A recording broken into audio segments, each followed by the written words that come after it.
Olá, meu nome é Isa Hirano Harada. Esse aqui é a minha apresentação para o projeto 2 da matéria de criptomoedas e blockchain. O tema que eu escolhi foi votação eletrônica. E, bem, bora lá já fazer a apresentação do projeto. Então, só para começar, o motivo que eu escolhi fazer esse tema de votação eletrônica só vou dar uma explicada do que é, né? Resumindo, é só um sistema que faz uso de máquinas para o processo de votação. Acho que isso é algo bem intuitivo assim, ele não é baseado nas uso de papéis, por exemplo, de coisas físicas assim. Ele tem uma dependência no uso de máquinas para fazer o registro dos votos, armazenamento, apresentação dos candidatos, etc, e vários outros detalhes. E, bem, como todo sistema de votação, é importante você entender o que está acontecendo nos fundos, para garantir que nada de suspeito esteja acontecendo assim. E, consequentemente, também, analogamente, né, a imutabilidade também é essencial para poder garantir que o voto, o resultado que saiu de todo esse processo, seja realmente legítimo e não tenha sido alterado depois que a votação foi finalizada, né? E por esses dois motivos, o uso de blockchain se encaixa muito bem por ele poder garantir dessas necessidades. E por isso, é, eu me interessei bastante por esse caso da votação eletrônica, primeiramente por ser um caso mais real, mais realista, uma necessidade real assim de otimizar o processo de votação, e isso ser uma possibilidade real que já foi utilizada. Eu vou apresentar mais para o final do vídeo um caso, e também de ser um caso simples de poder treinar o uso de blockchain, fazer um teste assim de aprendizado de uso de blockchain. E então esses foram os motivos que eu escolhi fazer esse tema como projeto final da matéria, né? Então, só para fazer uma apresentação sobre por que os prós e contras desse uso de blockchain, né? Os prós, como eu falei, então, garantir a transparência e a imutabilidade, assim, em comparação ao sistema de papel, sistema físico, o uso de blockchain possui uma garantia maior sobre essas duas necessidades, e junto a isso também a resistência ao controle. Entretanto, os contras, claro, os custos, assim, fazendo um projeto desse nível, numa escala, vamos dizer, no nível de um país, de um estado, assim, realmente é uma escala bem grande, assim, teria custos bem mais significativos que o processo de papel. E não só isso, também devido à forma que teria uma perda de performance no sentido que existe um leve delay no registro dos votos, mesmo que ele é minúsculo para casos pequenos, imaginando para uma escala gigantesca, assim, teria um leve delay de perda de performance, assim, que deve ser levado em conta. Entretanto, vendo esses 5 pontos, assim, esses prós e contras, eu decidi dar sequência para esse projeto pelo fato que eu dou prioridade para a confiança, do processo de votação do que a velocidade que ela é finalizada, né? Então, vamos dar sequência. Foi o motivo que eu dei sequência para esse tema desse projeto, né? E bem, então o que foi desenvolvido foi um contrato inteligente para um sistema de votação bem simplificado, que como ele funciona, né? Ele possui candidatos e eleitores e que os eleitores podem votar nos candidatos e esses candidatos é, armazenam esses votos que eles possuem. Nada pode ser alterado depois que o voto for feito, então é algo imutável e, e essas informações estão disponíveis a qualquer momento quando você roda o contrato. Então, ele possui as funções então de administrar candidatos e de liberar e proibir a votação. Detalhe que essas duas são funções que apenas o administrador pode fazer, então apenas o administrador pode adicionar novos candidatos, né? Como vocês podem ver aqui no canto esquerdo, adicionar candidatos a partir de uma string de nome, um nome aleatório que você pode escolher.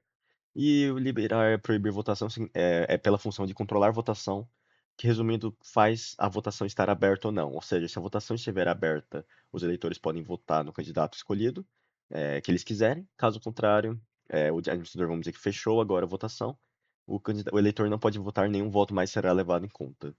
Então, e a última função que eu estou falando desde o início é realmente a de função de votar em um candidato. No canto esquerdo é a função votar, que você escolhe, você seleciona o ID do candidato que você quer votar. Nesse caso, de novo, não tem uma complicação muito grande, assim, é um projeto bem simplificado, assim, uma versão bem simplificada desse sistema de votação, que o intuito é mais mostrar como fazer o uso de blockchain nesse processo como um todo, né? Não realmente fazer algo completo. É, então, só mais um detalhe que eu gostaria de apresentar é por que eu fiz a decisão de utilizar o Ethereum. O motivo não é muito complexo. É a plataforma que eu mais utilizei enquanto eu fiz parte dessa matéria de criptomoedas e blockchain.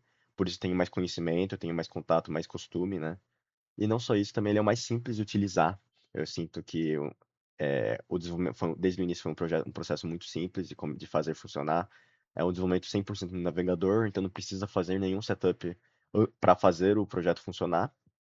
E não só isso, pensando mais em uma forma mais prática, no sentido mais prático, é, o Ethereum é algo público, onde qualquer um pode implementar um contrato, interagir com ele, existe essa liberdade, que se encaixa muito bem com a necessidade de transparência de como o processo é feito, né? Que é algo que eu falei desde o início, de uma necessidade de transparência do sistema de votação. Então, beleza, vamos agora passar para o Ethereum IDE, só para apresentar o código que foi desenvolvido. Então, já estou aqui no arquivo, votação.sol. Esse arquivo vai estar disponibilizado no GitHub no final dos slides. No vídeo não vai aparecer, mas depois eu vou colocar no finalzinho junto com o link do vídeo. E, bem, então vou só dar uma passada rápida, já apresentei as funções, então não vou gastar muito tempo aqui. O contrato da votação, aqui temos as variáveis de estado, aqui que é o administrador, o endereço do administrador, a struct de cada candidato, que só possui o nome e a contagem de votos, e uma array que guarda os candidatos aqui da eleição, né? Aqui temos um mapeamento que é utilizado para registrar quais eleitores que votaram.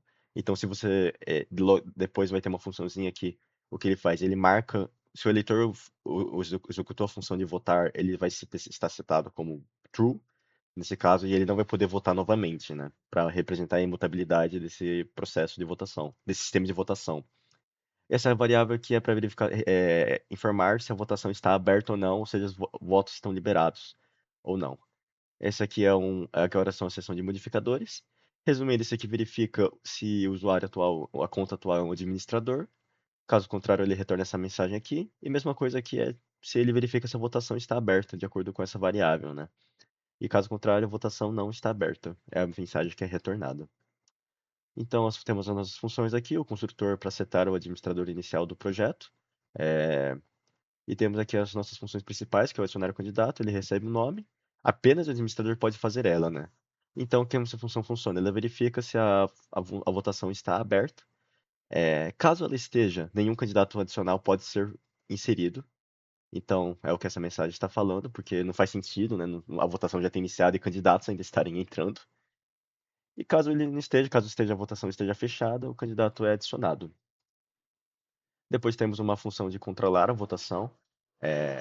Só resumindo, ele está abrindo ou fechando a votação, assim. E de novo, apenas o administrador pode fazer isso, né? Aqui temos a função principal do nosso sistema, que é a função de votar. Resumindo, ele verifica se o eleitor já votou e ele também verifica se o candidato que você inseriu é válido, né?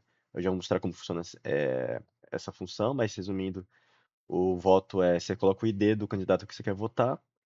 E caso vamos dizer que temos três candidatos, então 0, 1, 2. Se você colocar 3, a votação não vai ser validada, a função não vai ser executada. E aí é aquilo que eu falei, né? O eleitor é marcado como já votou e o candidato recebe o voto. Na sua variável contagem de votos é adicionado 1, né?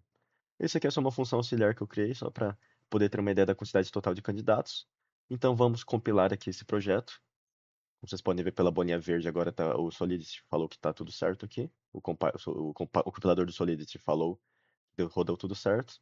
Então podemos fazer o deploy do nosso contrato já.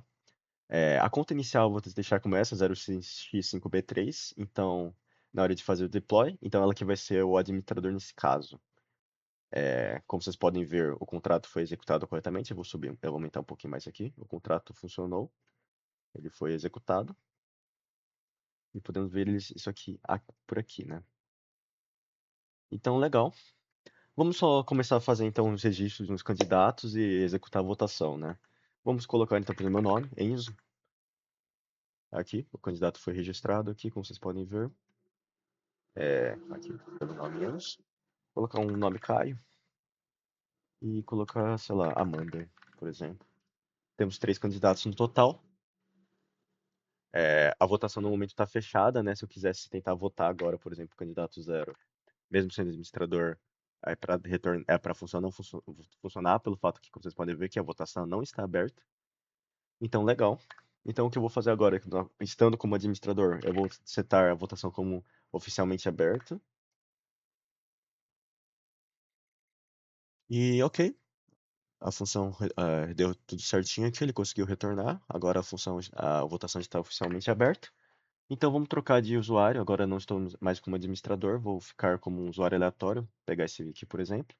E vamos votar para o candidato zero, que nesse caso, sendo o primeiro candidato, seria o Enzo. Então, como vocês podem ver, a função deu tudo certo aqui. Foi enviado o voto. E se eu tentar votar de novo para outro candidato, vamos falar para o Caio agora. Ele não vai retornar nada, ele não vai dar certo, eu acho. Opa, acho que deu algo errado aqui. Ah, desculpe, eu testei com o candidato errado, o usuário errado. Bem, vamos fazer com esse usuário aqui então, o candidato, vamos falar que ele votou pro um agora, né, que foi o que eu fiz agora inicialmente, e agora vamos votar pro zero.